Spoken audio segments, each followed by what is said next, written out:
Hey, everybody, this is Rob. I just wanted to start my third in a series of my Rachel Mitchell successes video.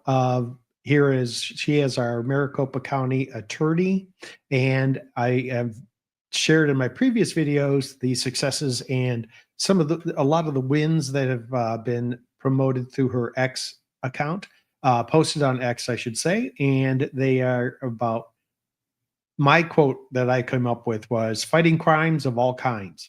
And I'm very impressed because she has done quite a bit last year in my previous videos. And this video today will be about 2025. Uh, I do want to let you know that will be an explosive story on the Laura Owens criminal case update, which just occurred yesterday. So I'm going to go through January through April in today's video. Just again, the focus is more about Rachel Mitchell, but because this is such a major story that has been followed about around the world by people that are interested in it and have been victimized by in situations that have been victimized, I really want to share these updates. So let me pull up Rachel and the document that I want to share. And we'll go there. So again, this is our introduction page. It just talks about Maricopa County Attorney Rachel Mitchell, her early years, information about the who, what, when, where, and she's our prosecutor and her past experience.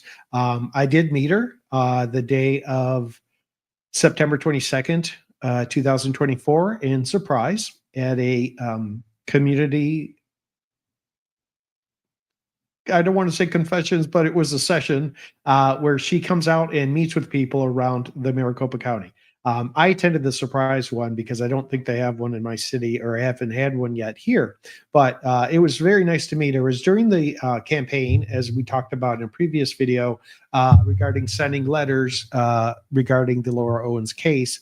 And I had mailed my copy, but I also wanted to drop one off and hand it to her. So she was kind enough to take a picture with me, which I'm sure my one letter didn't matter, but it was a lot of letters. And as you saw in the previous video, we did speak about it during the Q&A. I'd asked the question, what's the current status and what's the plan?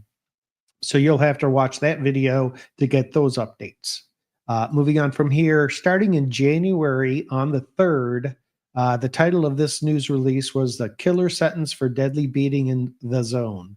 And the cruelty in this one is regarding the victim was placed in a dumpster and his body was set on fire.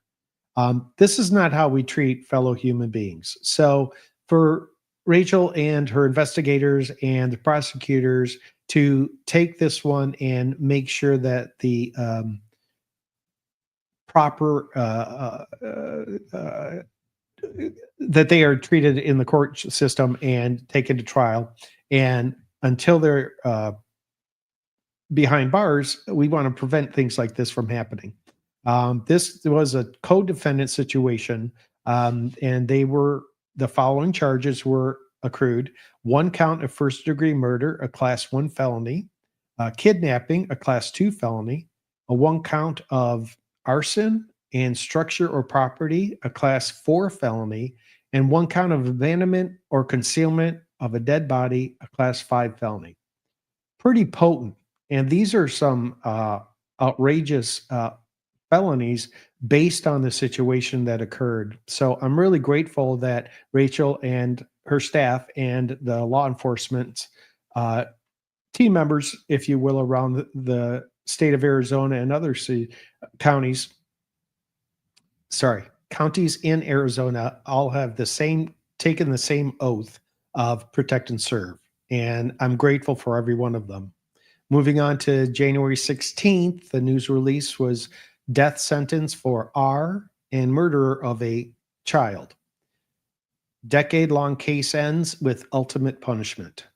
And again, 10 years they've been investigating this, looking, finding, getting answers, not letting it go. And these are just a few of what's been going on under her regime. Don't forget, she was reelected last year, so she's been in office for quite a while. And all of these cases that are coming to light and are shared on X or other social media, or even in conferences, conferences when she has a conference. She's sharing this information. So I want to, again, kudos to everyone involved. And it makes me feel good to get people off the street that shouldn't be out there.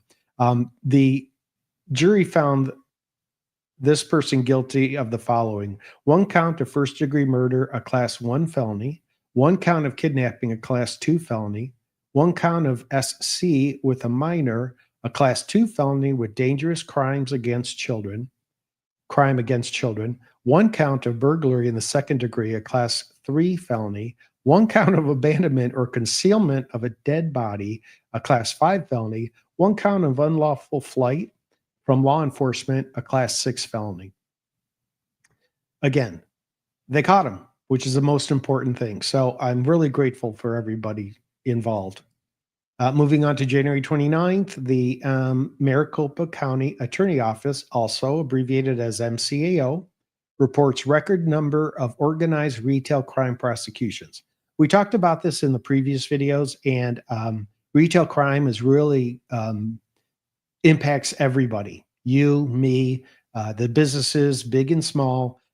It's not something that should be taken lightly any longer. And I know the laws are changing, which is great. And I'm grateful that in this case, the numbers of cases being prosecuted have risen. So MCAO successfully prosecuted 300 ORC cases, okay, organized retail crime, the highest in recent years, surpassing in previous record of 297 cases in 2019. That's been 6 years ago. So over 6 years has been gradually getting more and more cases have been resolved. Increased case submissions. Law enforcement submitted 891 ORC cases to MCAO in 2024, just last year. A 45% increase from 616 in 2023. So that's a major impact. And what it says more is that the public is in need of items and may need to not realize that there are services and programs that are out there that they can reach out to and get the assistance they need. They don't have to turn to stealing, no matter what the other reasons might be. But if they're seriously in need of assistance, there are plenty of opportunities, locations, facilities, assistance out there. With that, I'm going to go on. And this one's another one on February 4th, moving into the next month. Accused S trafficker indicted in case of missing girl. Anytime there's children involved, it just hardens my heart. It makes my heart sink, because anybody who's been around children, whether it be your own child or nephew, niece, or friends, you can see the light in their eye, the sparkle in their soul. You want them to be raised in a healthy manner, to enjoy life while they're young, become good adults, good citizens in their communities. So when you read stories like this, it's just gut-wrenching. And this person is in custody on a $200,000 cash bond. The trial date has not been scheduled as of that date. So, and I do want to make a notation in my other videos, as well as this one: a criminal charge is merely an accusation, and the defendant is presumed innocent until and unless proven guilty. So we need to catch them, and then we need to prosecute them. Next one moves on in the month of February of 2018. Courage in action, incredible bravery. Chandler police motor officer Brian Larison didn't hesitate when he saw a woman trapped in a burning vehicle on US 60 near Val Vista. Just before 7 a.m., he came upon the crash, broke the window with his baton, and with the help of an off-duty officer from Peoria, they were able to get her out of the vehicle. Now, I'm not going to go into the detail. You can find it by going to the posting online, but I just, again, want you to know we're grateful for the police officers and the courage that they show every day, that they're looking out for citizens and they're doing whatever it takes to get the job done. And I'm so grateful for these officers for what they did, putting themselves in harm's way to help a citizen. Moving on to the end of February on the 28th, we had a news release. Shooter who attacked officers gets 68 years. This person shot an officer and fled, setting off a 3-day manhunt. Maricopa County Attorney Rachel Mitchell announced today that this person has been sentenced for shooting a Phoenix police officer in April 2022. Now, take that to heart. These are officers who have sworn to protect and serve all citizens in their area of coverage. If I'm in trouble, I want them to be there for me. When you shoot an officer, you're hurting everyone, not just the police department, not just that officer and their family, but you're hurting everyone. And it's not something that should be taken lightly by any means. And I, again, appreciate the fact that Rachel Mitchell put out a news release regarding this, because it just reemphasizes, be aware. The police are there to help you, not hinder your rights in any way, shape, or form. It's just a horrible story, so I'm not going to read any further. Moving to March, on the 20th, suspect indicted for throwing explosive at Glendale police. We're into Glendale. This person is accused of injuring 22 officers during a protest. Protests are supposed to be peaceful, right? You can debate, you can discuss, you can document, you can meet your representatives, your elected representatives. You can talk through whatever you are protesting, but there's no need to throw an explosive, especially at police officers who, again, are here to serve and protect. It just blows my mind, the audacity and the lengths that people will go to calling it a protest. I'm not going to read any further into this one, but except to say a judge ordered that he be held on a $100,000 secured bond, meaning that for the defendant to be released, they must pay the court in an amount equal to 10% of the full bond. I would have put it higher, but that's just in my opinion. Moving on to March 22nd, this one, it's hard even to believe it occurred, but this is a quadruple California murderer kills wife during conjugal visit. Quote, these visits are designed to support positive family connections and successful rehabilitation. End quote. So what this did is impact future conjugal visits for other prisoners who are doing the right thing, doing their time, probably wanting to be good prisoners so that they can get out on early release or do their whole time. But the transition to normal life, if you will, is impacted by not the potential for not allowing conjugal visits due to situations like this. It's just horrific. I don't understand. And I know it's in Cali, but it was posted on Rachel's site, and I thought that it was worth sharing with everybody because no matter where you live, this is unacceptable. And any of the prisons around the country could take it to heart and make some policy changes, you know. Moving on to March 26th, CSP gets prison. This person agrees to give children stuffed animals in exchange for S. I'm trying to be careful with the words. They blow my mind when I talk about children related. It's unacceptable. In this case, a jury convicted this person of the following: 2 counts of CST, a class 2 felony and dangerous crime against children, 2 counts of attempt to commit SC with a minor, a class 3 felony and dangerous crime against children. There's a quote here. Thank heaven this was an undercover detective rather than 2 actual children, because this person's actions show he was ready and willing to victimize them, end quote, said Maricopa County Attorney Rachel Mitchell. Quote, thanks to MCAO prosecutor Maren Sorensen, this is one CP who will be spending a long time in prison, end quote. Now, that's a good end to a news release. As sad as the topic was, to begin with, those undercover situations are catching the bad guys and women.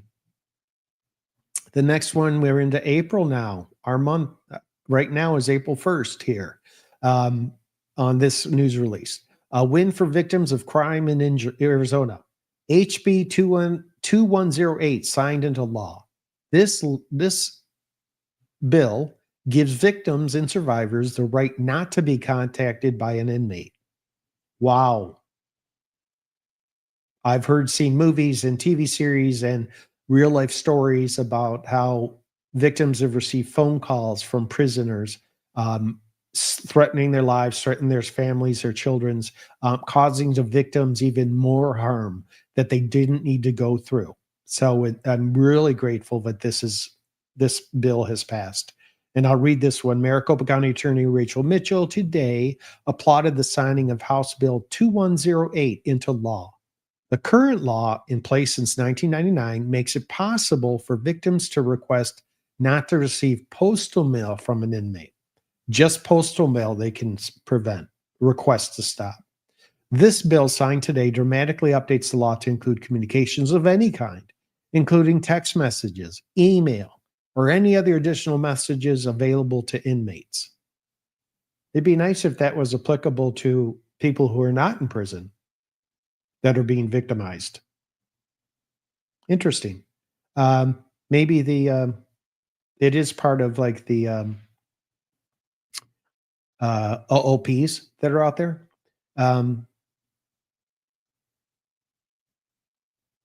I'll read further down. National Crime, a quote from Rachel. National Crime Victims' Rights Week begins on April 6th. The timing for this bill is as an appropriate tribute to those who have suffered at the hands of a criminal.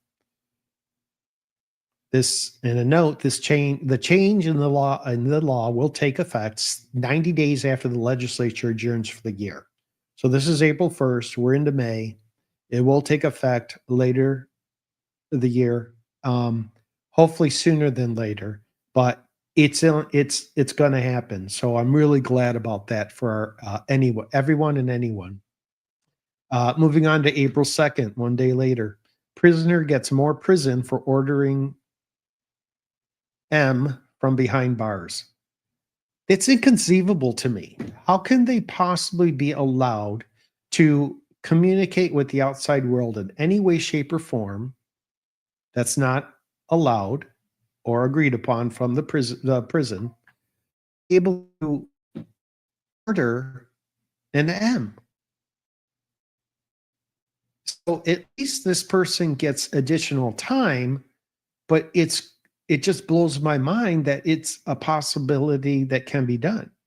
Now, I know there's all kinds of cracks in the wall, shall we say, but if everybody were to step up and do what they need to do, I think it'd be much better for everyone impacted, citizens alike. Moving on to April 7th, a win for Arizona's children. New law spells out how CASA, neglect and injury, must be reported and expands the list of mandatory reporters. Mandatory reporters. So Maricopa County Attorney Rachel Mitchell expressed her gratitude today now that Senate Bill 1437 has been signed into law. Once it takes effect, the expansive measure will clarify how these crimes must be reported and investigated.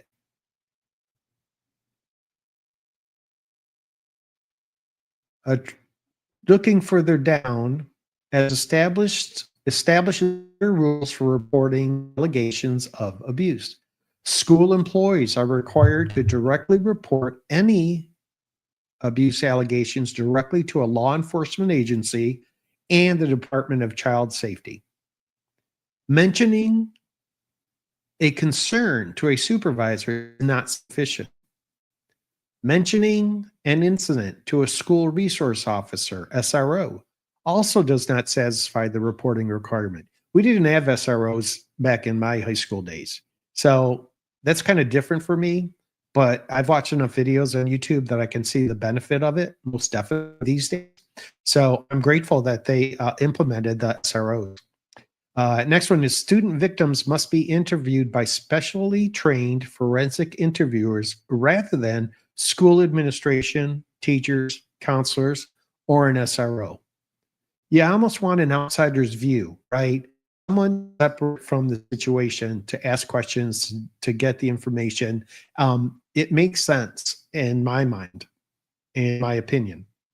Finally, allegations of abuse against school personnel, including any third-party contractor, must additionally be reported to the Arizona State of Education within 3 days. That's a good one. There's a time limit. There's no ifs, ands, or buts. You know what it is. And that final sentence, the law also expands whistleblower protections for school personnel who report allegations of abuse. I love that because whistleblower in the old days used to have such a negative connotation. And over the years, you've seen whistleblowers actually prevent bad and bring to light that which should be brought to light. Major corporation, small businesses, the food industry, I could go on and on. But the whistleblower needs protection. Otherwise, people will not come forward and tell what they know. And I'm not saying to do it in disingenuously. I just say truthfully, bring up, share what you know. Going into the next news release, which was April 7th, it's a continuation from the previous. A quote, "I am deeply grateful to Senator Karen Warner, who recognized the need, sponsored this bill, and worked hard to gain its passage. I also thank Governor Hobbs for seeing the value in this legislation and signed it into law," added Mitchell. There's a video available, so if you go to the website, you would see what the video contains. But they should be within the postings that are out there on X, which formerly was Twitter. And I'm going to read about the Maricopa County Attorney's Office that's written at the bottom there. The Maricopa County's Attorney's Office, MCAO, is one of the largest public prosecutorial agencies in the nation, serving 4.5 million residents in the fourth largest county in the U.S., in addition to handling felony prosecutions in Maricopa County and misdemeanors, filings in the county's justice court system. The office also provides civil legal services in Maricopa County agencies. MCAO is comprised of more than 1,000 full-time employees, including attorneys, investigators, paralegals, victim advocates, and support staff. Wow. I did not know. I'll have to copy that and post it on my forehead or on my sign for Rachel Mitchell behind me. That's pretty impressive. That's slide 14. Okay, moving on to April 8th. Thank you to Target for having me at your ribbon cutting for your new store and prize. So as you can see, Rachel is diverse. She spreads herself thin probably, but she's a county attorney. Has investigators, prosecutors. She has to deal with the law. She has to deal with her leadership. She has to deal with her staff. She also has time to do a cutting ribbon ceremony. Once again, reaching out to the community, being part of the community, letting them know that she's not a scary person to talk to. I've met her. She's a very nice lady, and I bet very intelligent, more than I am. But this was a surprise, and it was probably a very fun event. And promoting businesses to open, not close, is a key sentence there. But don't forget, fighting crimes of all kinds is still my catchphrase for her. But isn't it nice that she's able to get out there to do some community interaction? Moving on to 9th, suspect in decades-old sex crimes indicted. Okay, so I'm happy and now I'm sad again. Psaki-funded DNA testing leads to the arrest of a person. This person is charged with the following: 2 counts of SA, a Class 2 felony, 2 counts of SC with a minor, a Class 2 felony and dangerous crimes against children, 1 count of kidnapping, a Class 2 felony, 1 count of attempt to commit SC with a minor, a Class 3 felony and dangerous crime against children, 1 count of SA, a Class 3 felony and dangerous crimes against children. And again, to reiterate, a criminal charge is merely an accusation and the defendant is presumed innocent until and unless proven guilty. There are certain things that are obvious to me.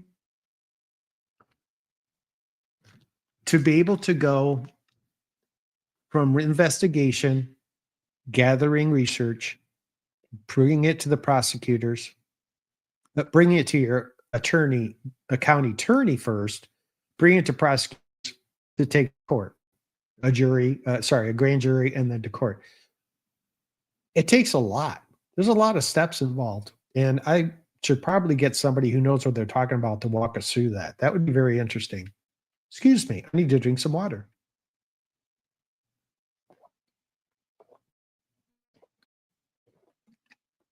Sorry about the gulping, but I need to chug a lot. Sorry. Okay, moving on. It's starting to warm up now. Look at that. Okay, moving on. This one's dated April 25th. Predator given life in prison for A of 3 children. Rachel announced today that this person was sentenced to life in prison, an additional 91.5 years for the repeated SA of 3 children. Oh my gosh. Oh my gosh. That's acceptable. In 2022, law enforcement was alerted from after one victim told school officials of the abuse by this person. This led the authorities to speak with the victim's younger sibling, who all disclosed repeated incidents. At the time, both victims lived in the same household as this person. During one of the forensic interviews, one of the victims shared that this person admitted to A-ing a 3rd child who had also previously lived with him. My heart's just thick. It's empty to begin with, but it's just filling up darkness. This person was found guilty of the following offenses: 1 count of SA, a Class 3 felony, 1 count of PSI to a minor, a Class 5 felony, 1 count of aggravated assault, a Class 6 felony, 5 counts of M of a minor, a Class 2 felony, 1 count of SC with a minor, a Class 2 felony. And the quote at the bottom is, "This P is actions have had a lasting impact on the lives of these children." That's a quote, end quote, said County Attorney Rachel Mitchell. Quote, "I am in awe of these children who are willing to tell what had happened to them. Courageous victims help us put abusers in where they belong." End quote. Another great phrase, quote from Rachel Mitchell. Crimes of all kinds, crimes of all kinds, all our citizens, young and old. Moving on to April 28th, now we're into the drug. Fentanyl dealer is the first charged under new state law. Now, there was a fentanyl presentation with a panel back in October, and I wasn't able to attend, but they did broadcast it on YouTube. So I was able to watch the whole thing. It was very informative. And I know I talked about it in my previous video and series for regarding Maricopa County Attorney Rachel Mitchell. But this one is, this person is accused of selling the fentanyl that caused a man's death. And we have heard that many, many times in many, many different scenarios. And all I can tell you is we need it to stop. And it starts, any age needs to step up and say no. Toss it in the toilet. Bring it to your police department, whatever. Don't pass it around. Don't accept. Don't allowed to come in past our borders, which is being worked on as we speak. This person was charged with the following, is charged with the following, or was charged as of date.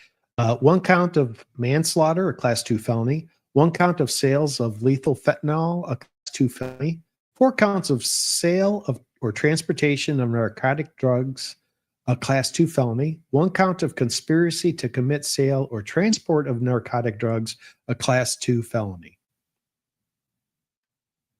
Good. Good. I want to hear. Uh-oh. Uh-oh. Alert, alert, alert.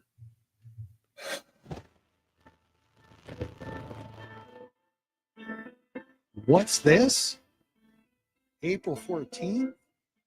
Okay. Rachel Mitchell's investigation update. April 14th. There's a case outstanding filed by David Gingras in response to a case on November 14th, 2024. The source of this information below is Bianca Buono. She's a news reporter who's been following the Laura Owens versus Clayton Eckert case here in Arizona. She's with Channel 12 News. I've been following her. She's very informed on multiple topics. She's big in social media, which is good. And I compliment her on her reporting. Trust me, I compliment her on her reporting as of this week, big time. So this one is regarding Clayton Eckert's case update. So I meant, this is from Rachel Mitchell. I meant to share this earlier, but I asked Maricopa County Attorney Rachel Mitchell. I'm sorry, this is Bianca saying this. I meant to share this earlier, but I asked Maricopa County Attorney General Mitchell for an update on her officer's investigation into Laura Owens following the Clayton Eckert paternity case. And here's her response. Now, I did not run the video because it is available out there on X and probably been reposted multiple times. But it once again talks about how the prosecutors, her investigators, still looking into this case. There's a lot of, as you know, there's a lot of medical information. There's a lot of people to be interviewed. There's a lot of information to gather. There's devices. There's all kinds of things that are happening behind the scenes that the investigators have to pull together to build a strong enough case to bring to the county attorney to be able to call for a grand jury and then move forward accordingly. And then from there, prosecutors involved. Again, I don't know the steps and who gets approached first. I'm not an idiot. Believe me, I have a master's degree, but I'm just saying in the legal profession, I'm not sure. I'm going to look into it, hopefully.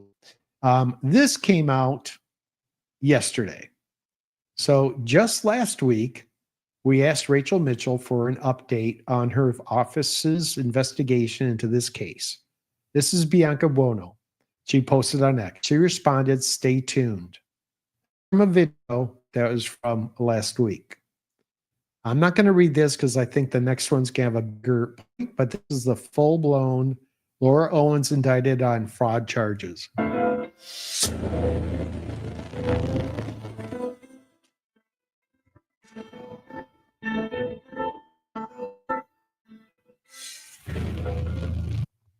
Sorry, having fun. Sad, but true. Here is the official May 6th, which was yesterday, Maricopa County Attorney's information that they put out. Official, the news release for earlier layouts. Laura Owens indicted on fraud charges. I'm going to read this one. No, I'm not going to read this one. I'm going to go further because this is one occurrence that I copied and pasted. Here's another one that lists it in a different format about the charges. So it's getting spread around.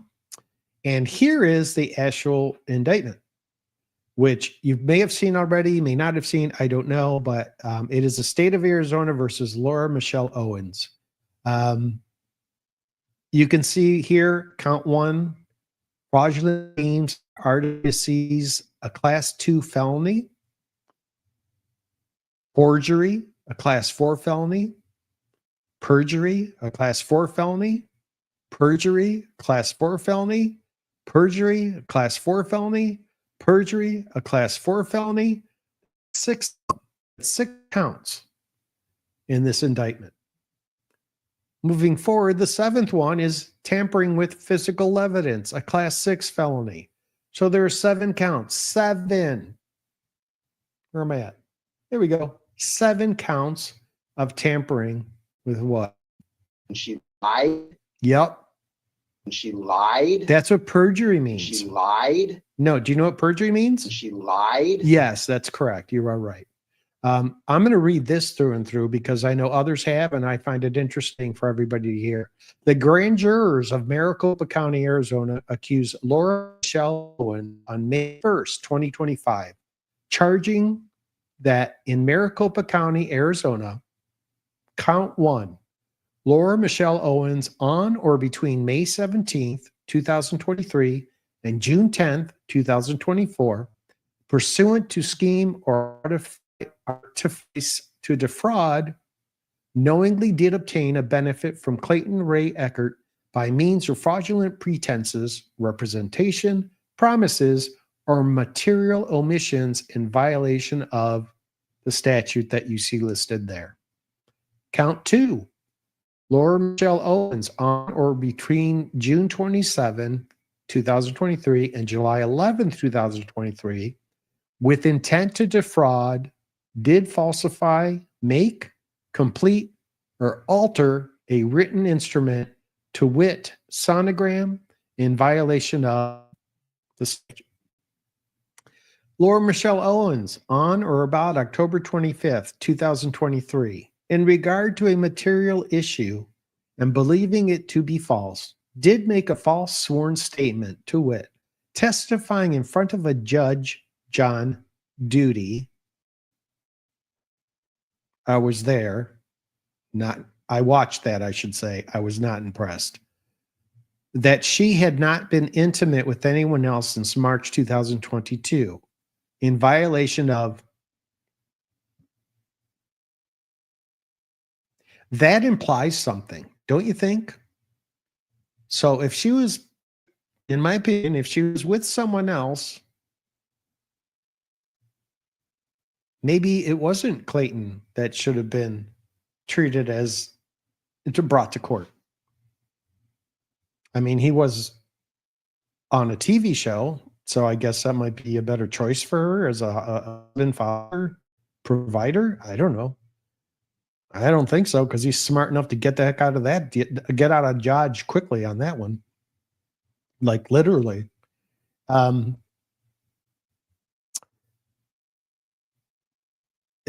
going to go on. Count 4. Laura Michelle Owens on or about March 1st, 2024, in regard to a material issue and believing it to be false, did make a false sworn statement, to wit, claiming that sonogram image was hers during sworn deposition in violation of. We all knew that. Anybody and everybody who's been following this case for years now knew and figured it out. Dave Neal had a wonderful time finding the, I forgot the word he found in the sonogram. Fiverr. And he and Megan were at the time. Literally, they happened right in front of them as they were live streaming. I was in awe watching that one. Laura Michelle Owens on or about March 1st, 2024, in regard to a material issue and believing to be false, did make a false sworn statement, to it. Video clip of father touching pregnant baby belly in violation of. What does that tell you? We all have seen the picture. I know I have. It's cut off, so you don't see a face. You just see a belly, and Mr. Owens in a hospital bed, in a hospital gown, smiling, which I pray he's doing better. I wish we could focus on his health instead of her trying to potentially, in my opinion, trap a man to get married. Count 6, Laura Michelle Owens, on or about June 10th, 2024, in regard to a material issue and believing it to be false, did make a false sworn statement, to wit, claiming that's me showing my pregnant stomach.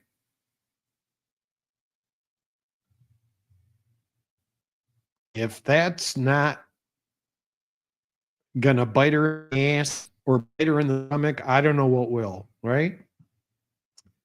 Count 7. 7 of 7. Here we come. Laura Michelle Owens, on or about June 10th, 2024, with intent that it be used, introduced, rejected, or made unavailable in an official proceeding which was then pending, or which Laura Michelle Owens knew was about to be instituted. I want to say institutionalized, but I don't think I read. It's instituted. Okay, just checking. Did destroy, mutilate, alter, conceal, or remove physical evidence, to wit, exhibits A6 and other exhibit. Exhibit 7, used during June 10th, 2024 hearing, with the intent to impair its verify or availability in violation of the statute. Could that be when she was on the stand under oath and was asked, did you go to Planned Parenthood? And they asked, you're supposed to, right? We all know this. Prosecutor and the lawyer for the defense have to share information, provide there anything they found. If I'm not mistaken, at least the prosecutor is supposed to pass over. She was required by the judge and the courts to provide any and all medical related information. And when the lawyer had asked about which Planned Parenthood or something to that effect, what Planned Parenthood you went to, she said, well, she never gave any information. She said was, well, it was in California in another county, but she never told them that. She never released that information. That is an example of what this violation is. If I'm mistaken, I apologize to everybody. But I was there that day, and I watched it on afterwards on YouTube also. It's just very mind-boggling to me that anybody would find it necessary to take things this far. And it's sad to me that they would take things this far. So looking forward to what's going on. So I was able to access the criminal records. So here you'll see we have a plaintiff. The attorney has been assigned. Doesn't have sex, but that's okay. Not applicable. Defendant, female, in the case of Arizona versus Laura Michelle Owens.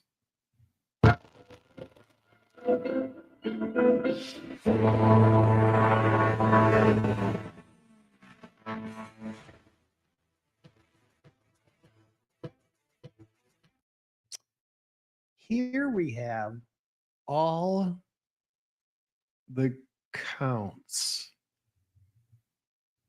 Perjury, false sworn statement. Perjury, false sworn statement. Fraudulent schemes, artifices. Artifacts? Artifices? I don't know.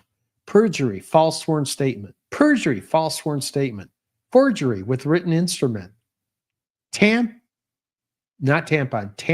with physical evidence, destroying it, altering. Look at the dates. March, June, October, June.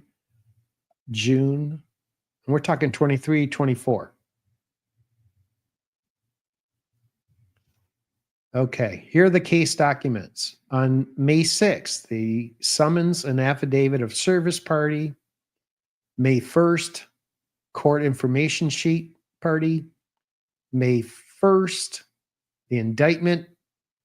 May 1st, GJ Truebill summons issued, which means she has to show up, or the police will hound her and find her and bring her into court or to jail. The docket dates are all May 6th, yesterday. case calendar. This is information I did not know of. On May 29th this year, original arraignment hearing, May 29th. So that's coming up.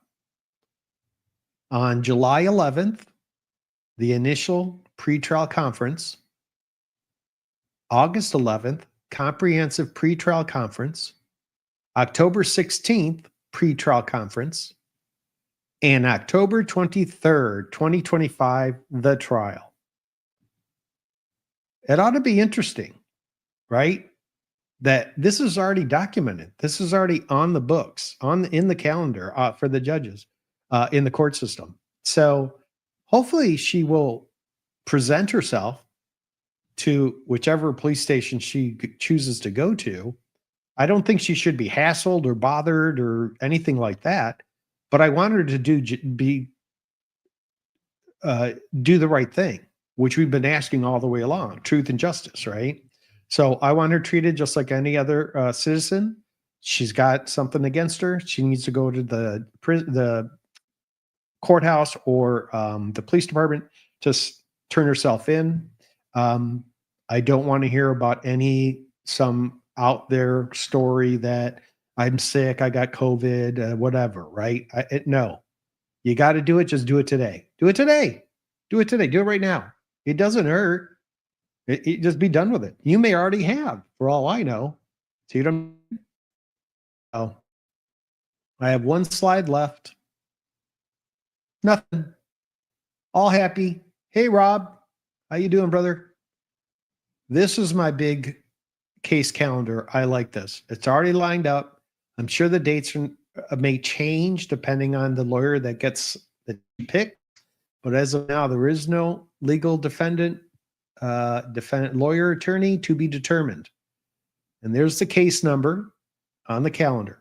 So that's where I gathered my information, as well as Bianca Buono, Channel 12 News, Rachel Mitchell, X.com. I put all my credits and sources in the description, so please look there. And I hope you enjoy this rather long but very informative